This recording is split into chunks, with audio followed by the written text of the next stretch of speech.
Question पे आ जाते हैं। Question number 88।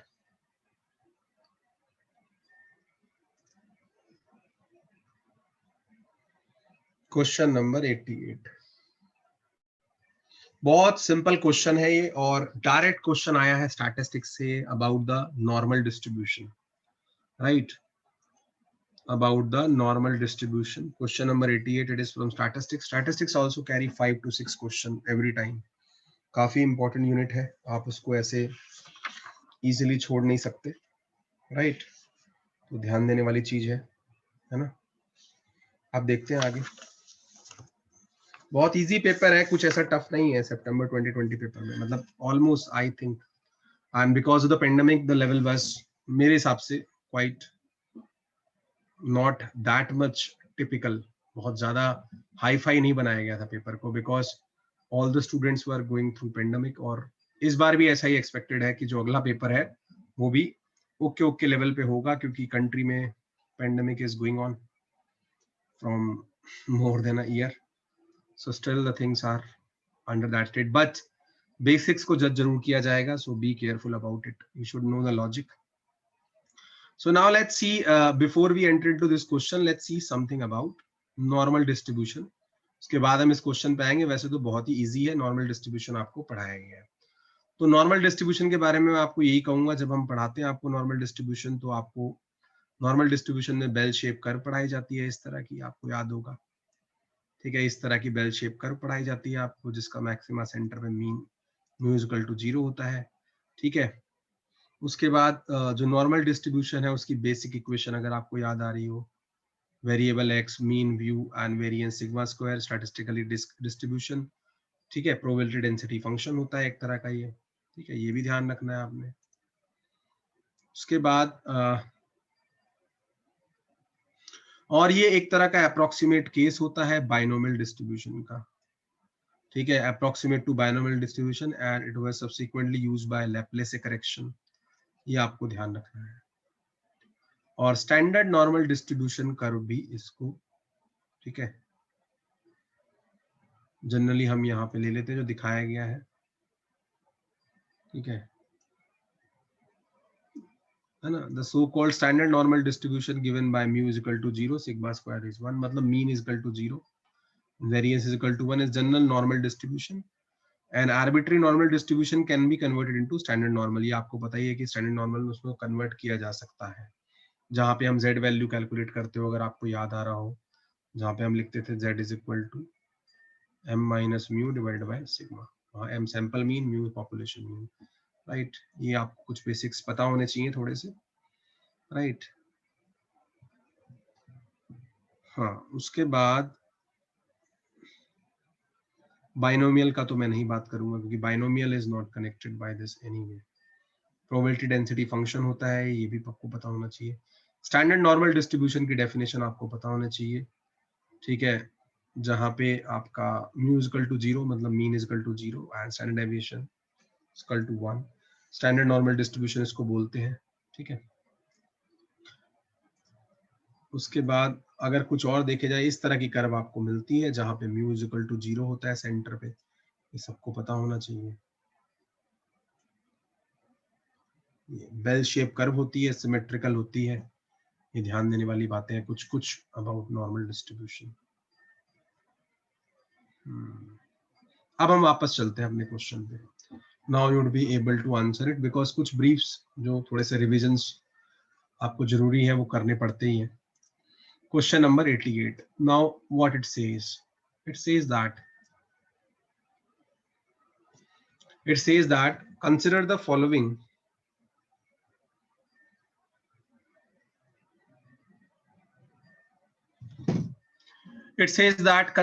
following statement about normal distribution। तो normal distribution के बारे में आपको कुछ statements हम दे रहे हैं जो आपको ध्यान रखनी है कि जी कौन सी है, ठीक है? और लास्ट में choose the correct answer for the options given below, ठीक है? तो पहला स्टेटमेंट पढ़ते हैं, this distribution is applicable to continuous random variable है। बिल्कुल सही बात है, जो कॉन्टिन्यूअस फंक्शन होता है, कॉन्टिन्यूअस रैंडम वेरिएबल होता है, उसी पे ये एप्लीकेबल है, तो दिस इज ट्रू, ये करेक्ट हो गया आपका, ठीक है? दूसरी पढ़ते हैं, इट्स अ सिमेट्रिकल डिस्ट्रीब्यूशन, ये तो मैंने आपको दिखाया है, बेल शेप कर्व होती है, दो इक्वल पार्ट में आप डिवाइड कर सकते हैं, तो ये एक तरह का सिमेट्रिकल डिस्ट्रीब्यूशन है। दिस इज ऑल्सो ट्रू, तो बी स्टेटमेंट भी मेरी ट्रू है। ठीक है, अगली स्टेटमेंट पे आते हैं। अगली स्टेटमेंट कहती है the mean of the standard normal distribution is 1। ये गलत हो गया, ये बिल्कुल गलत स्टेटमेंट इन्होंने बोल दी है। इसमें मीन कितना है? 0। मीन कितना होता है यहाँ पे? 0। मीन जो होता है म्यू इज इक्वल टू 0, जो मैंने आपको दिखाया भी था कि म्यू इज इक्वल टू 0 होता है, मीन 0 होता है। तो ये स्टेटमेंट मेरी गलत हो गई। चौथी स्टेटमेंट पे आते हैं। फोर्थ स्टेटमेंट क्या कहती है? द स्टैंडर्ड डेविएशन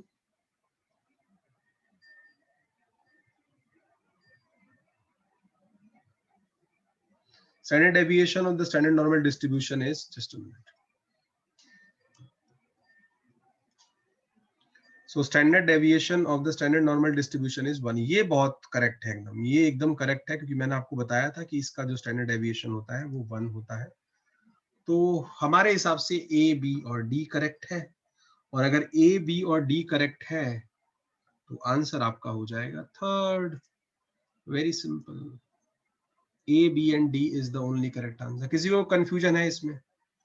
किसी को कोई कंफ्यूजन है क्या इस क्वेश्चन में? जल्दी बता दो भाई, अगर कोई कंफ्यूजन किसी को यहाँ पे है तो। And if you are clear then we should move to the next question. कोई डाउट तो नहीं किसी को यहाँ पे? जल्दी बता दीजिए, अभी भी आपके सामने खुली किताब है, बहुत सिंपल क्वेश्चन है ये। आपको ये डिस्ट्रीब्यूशन सारे पढ़ाए गए हैं, ठीक है।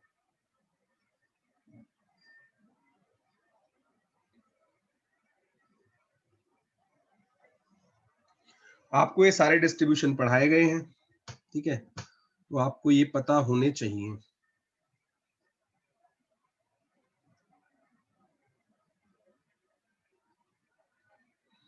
Just a minute guys.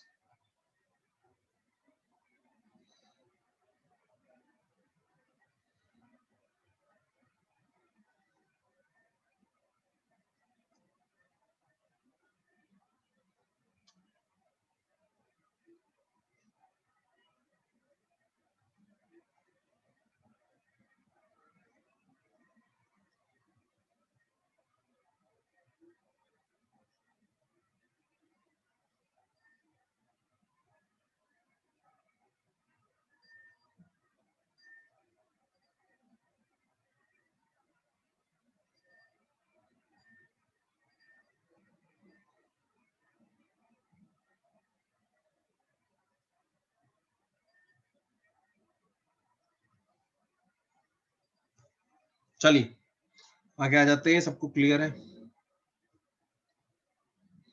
बहुत सिंपल क्वेश्चन है, कोई टफ नहीं है, just read the statement very carefully. Now let's move to the next question which is question number 89।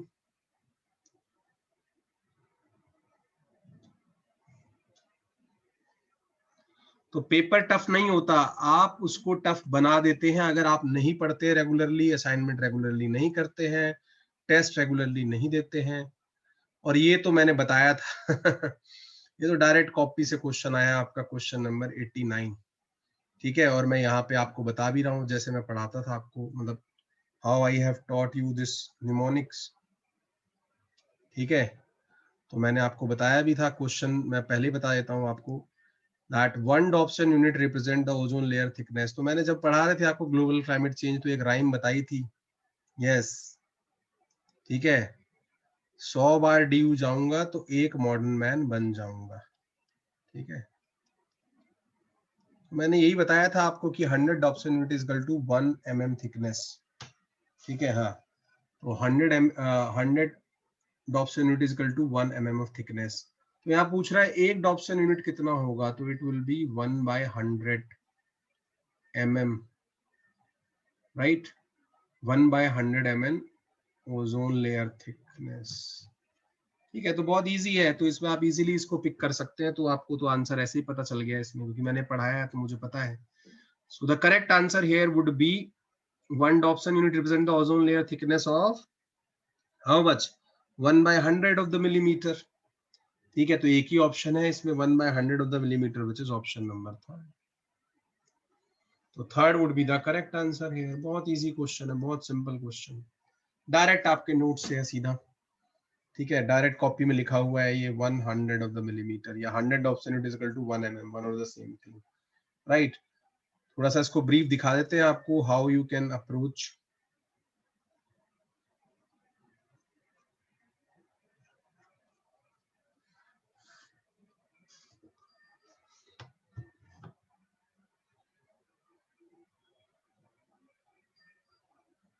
इसमें सेंटीमीटर में रिप्रेजेंट किया हुआ है.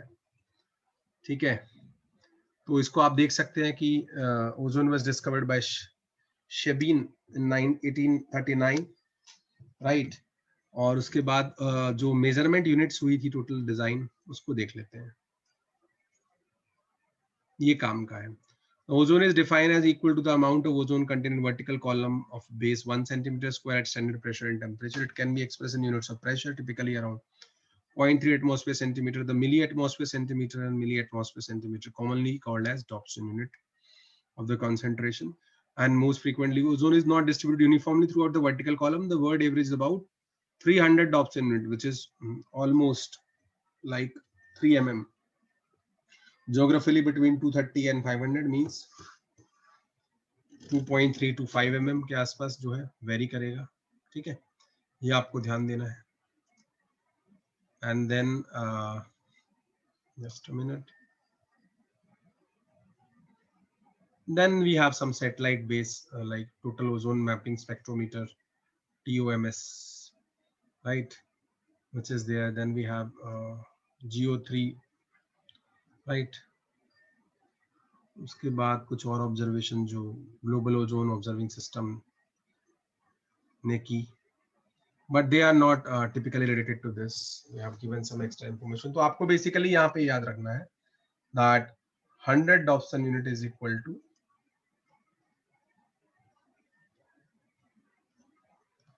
1 mm of thickness of ozone. So here 1 Dobson unit would be 1/100 of mm.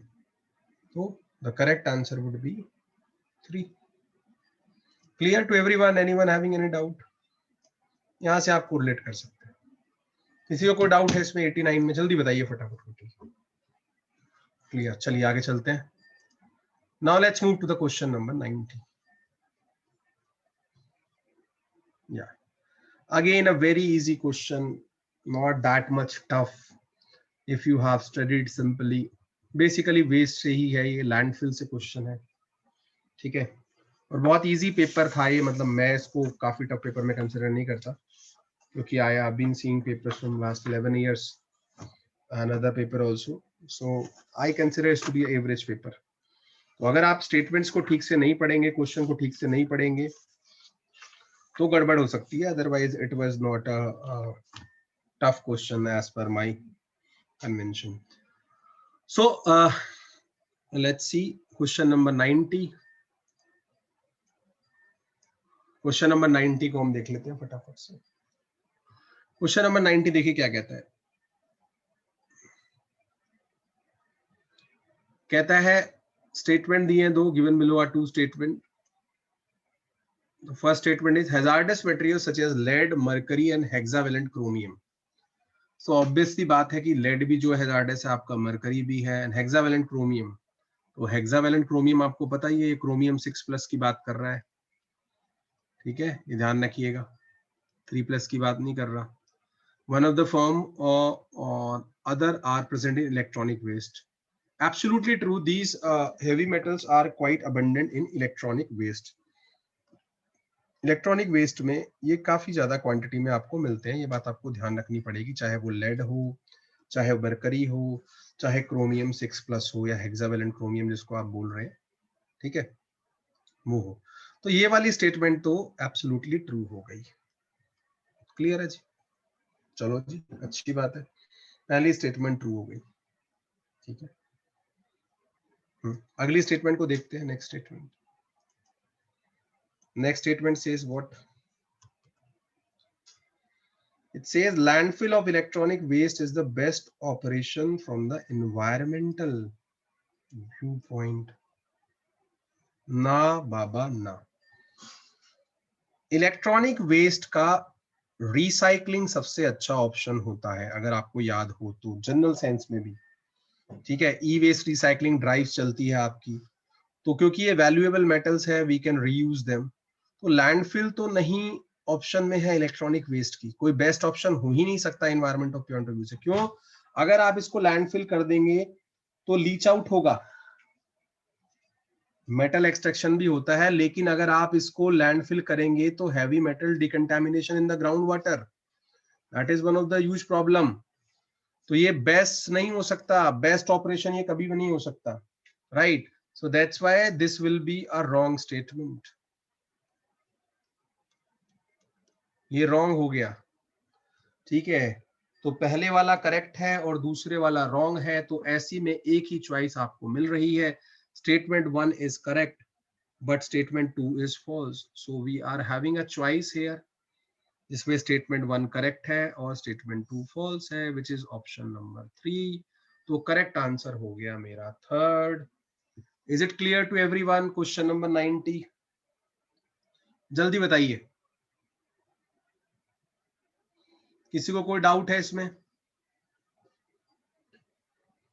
Anyone having any doubt in this question? क्योंकि ये best option नहीं हो सकता लैंड फिलिंग, ठीक है ना। ई वेस्ट का बेसिकली रिसाइकलिंग ही बेस्ट ऑप्शन है, ठीक है। ई ड्राइव्स भी चलती है इसलिए आपकी। So with this, our 90 questions are done. Next time when I will see you tomorrow, we will discuss those passages. So only 10 questions are left. Hope you guys are getting and enjoying this discussion in detail. And I would request you guys do read the solutions very carefully, even you are a part of the discussion. But still,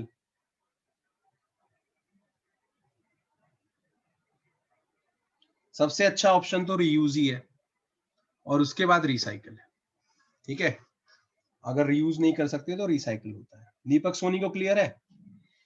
So with this, I will take your permission for today, and we will see you guys tomorrow with 10 questions which are left. Passages के जो है, we will discuss them, right? And then it will be done. So we will move forward then December 2019 and further. Okay. So thank you very much for your patience. Thanks for being here. We'll keep updating on classroom also. Keep working hard. This is the time where you have to show a good discipline. I know conditions are adverse outside, but nobody take an excuse at last in this world. So better you keep working hard at your best, right? Taking care of your health and try to be indoor as much as possible. Try to use mask, sanitizer if you have to go somewhere outside, right? Things will change, time will change, but you have to continuously work because nobody take an excuse in this world. Thank you very much. Next class, Sumit sir, 9:30, be there.